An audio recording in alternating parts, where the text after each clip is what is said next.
Hey guys, welcome back to my channel. Today we're going to be talking about and recapping the Real Housewives of Potomac. This episode is the Sisterhood of the Traveling Beefs. Now, overall, I would kind of rate this episode a little lower than the previous episode, but I think it's because this episode is setting up the groundwork for the following episode next week. So right now, I would give it a 7.9, but I have a feeling that the next episode has such great potential because of the setup of this episode. So we start the scene with Karen and Ray. Karen is getting ready for her trip to Mexico for Ashley's birthday. And this scene was quite enjoyable for me to watch because there's something about the relationship between Karen and Ray. It's so wholesome. It's so real. You could see the love there for sure.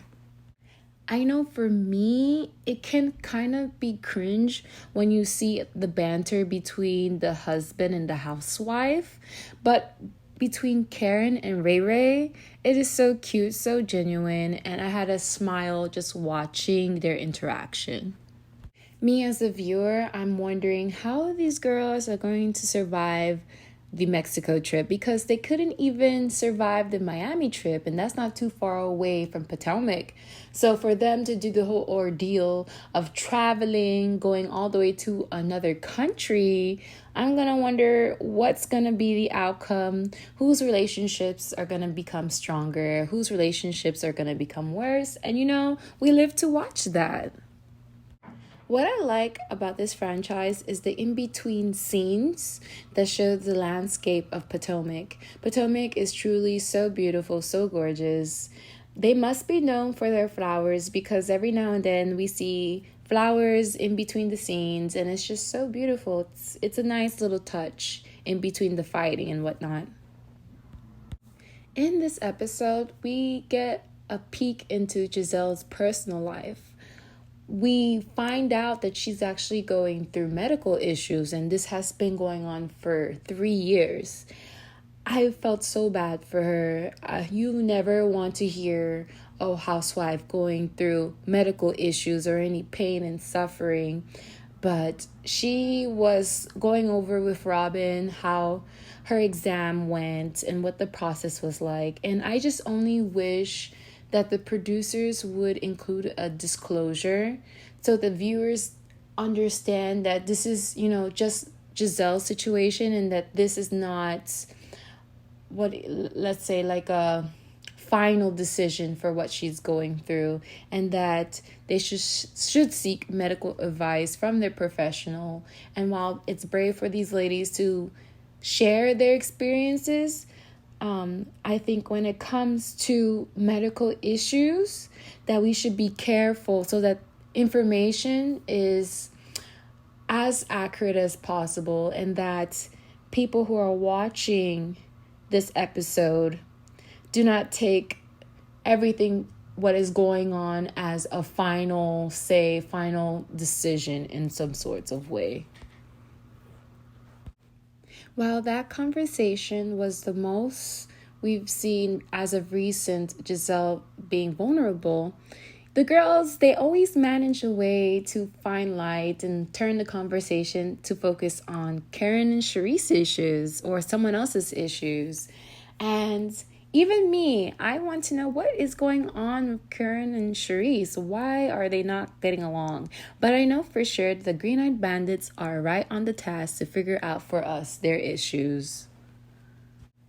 When I see a scene with Robin and Juan, I'm just thinking to myself, what they gonna sell to us today? Like, what are they gonna sell to us today for us to understand what is going on in their lives?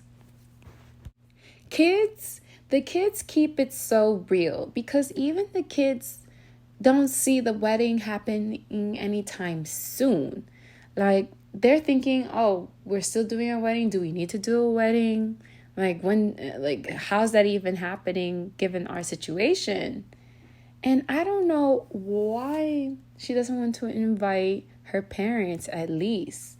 To me, I wonder how serious it is for them or what they plan to do, because it's such a big deal. Like, you take us on this journey with you, with the issues with Juan, for you to then turn around and kind of be a little bit secretive on what's going on with the plans, and then drop it on us that, oh, you plan to have everything ready in 40 days. I just can't take that so serious, because how can you say you want a wedding in 40 days, but you haven't even picked out what color dress you want or what's the style is going to be?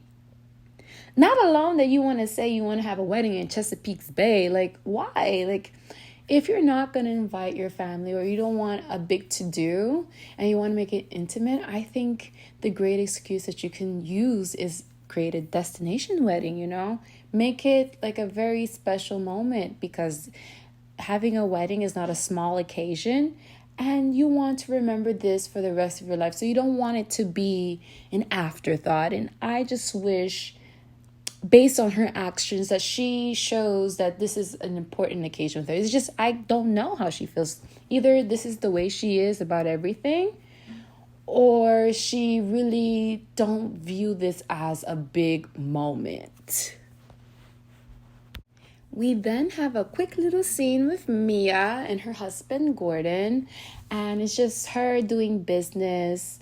And what's interesting is that, we know what's going on with social media, with the controversy of her running her businesses and how her family have made statements saying that, oh, she's not really the owner, is she the owner, and whatnot. So it kind of sucks as a viewer, because when you have this side information of claims being made and the show happening, it kind of takes away from the show, because you want the latest information and you don't enjoy the scene as much because there's so much more developments that happen. So I can't wait to catch up or hear from Mia herself, to her make the statements of where she stands in her business. But based on the scene, she's managing, she's making appointments, she's showing up, she's doing her part. So definitely she operates a businesses.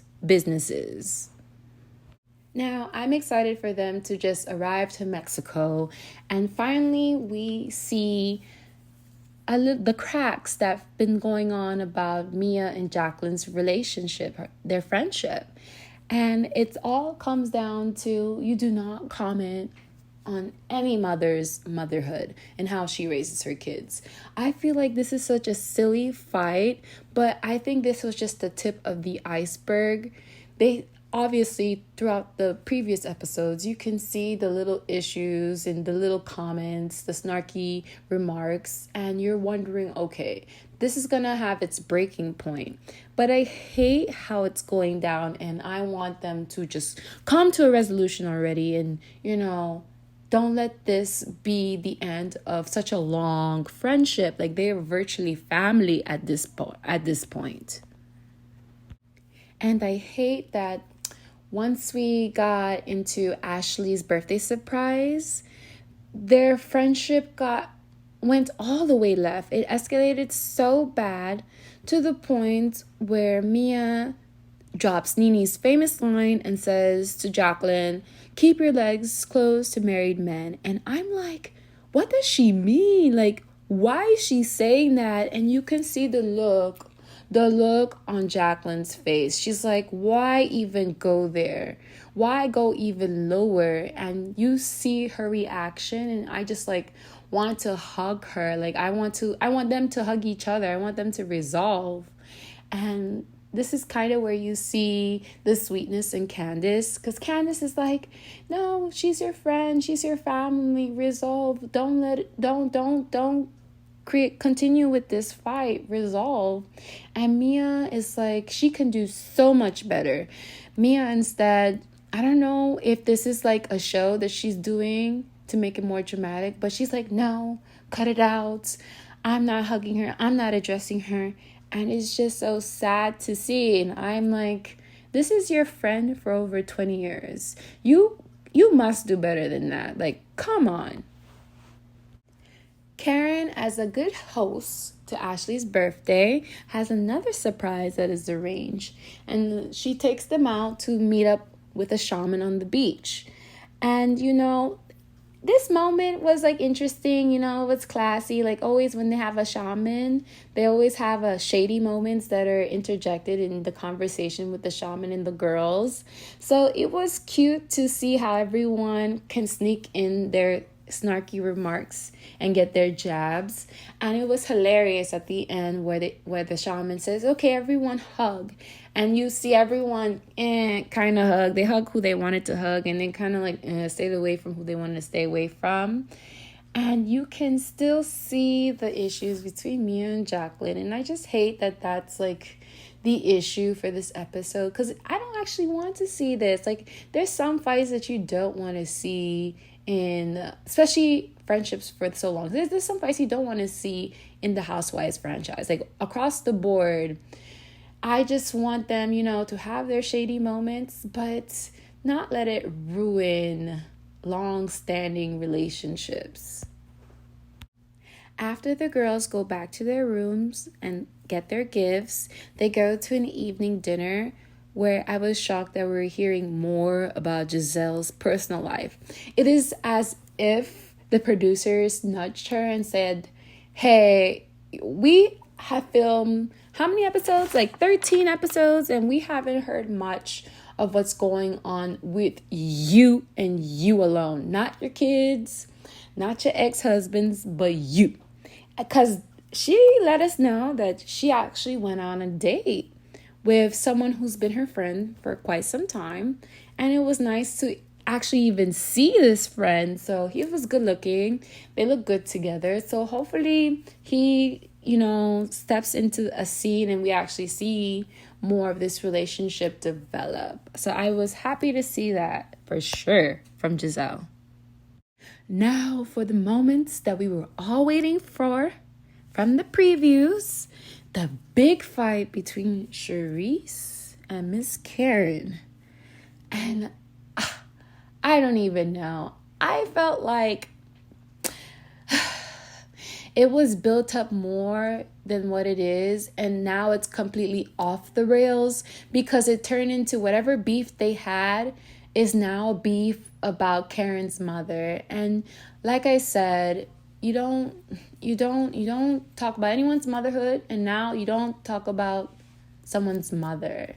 And you know, I can tell that she was triggered for, you know, still dealing with the death of her mother, which is not an easy feat to go through. And, you know, I don't think it's appropriate for Charisse to say, well, you didn't help me cope. I helped you cope, but you didn't help me cope.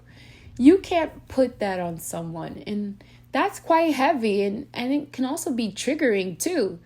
You know, given that they went through this at around the same time, you can, you know, be a good person because you choose to be a good person, but you cannot expect anything in return from you being a good person. You know, we all deal with hardships differently.